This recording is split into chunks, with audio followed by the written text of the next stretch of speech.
Hi guys, it's Dr. Shaw. So in order to help you get started on problem of the month, I will still hold a Zoom meeting or some sort of Google Classroom meetup after break. But if you're trying to get started on it now and you're not sure what to do, the first thing I want you to do is fill out the thinking grid. I know we haven't used it in class before, so I'm going to help you get started on it now. But if you can fill out this thinking grid, you'll notice that you pretty much have your claim already written for you, and it will help you get started on actually solving the problem. So let me see if I can flip around the camera. Okay, so here's our April problem of the month. It's called Froggy's Flies. Froggy eats 20 flies on Monday. On Tuesday, she eats 20 more flies than she ate on Monday. Each day, she continues to eat 20 flies more than the day before. What day of the week will it be when Froggy has eaten 1,000 flies in total? All right, so our thinking grid looks like this.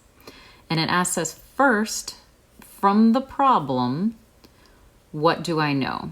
So right here is where you would type what you just learned from the problem. So if we go back to our problem, we know that on Monday, the frog eats 20 flies. On Tuesday, she eats 20 more flies than she ate on Monday. So that means on Tuesday, she eats 40 flies.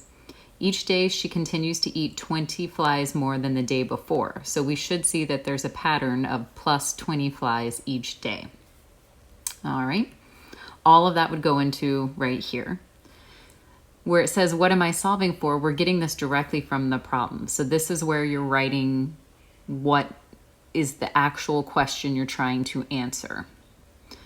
And then down here from you, I also know or see, this is when you're gonna note things that you can infer from the problem. So for instance, we might notice that it starts on a Monday. We might notice that the 1,000 flies is in total. So we might write, we're going to have to add as we go. Those are things you infer that aren't directly stated in the problem.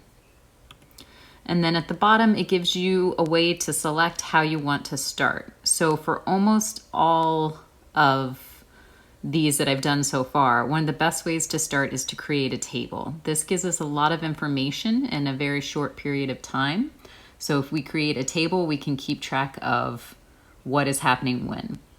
All right, if you fill this whole thing out for me, you can do it either by hand, you can just write it on a separate sheet of paper, or you could type directly in the Google Doc and then share it with me or upload it to Google Classroom. But fill this out before you write to me and ask for help, okay? If you've done this, I will happily help you. And again, I'll try to hold some sort of Zoom or Google Classroom meetup after break too. Bye guys, stay healthy.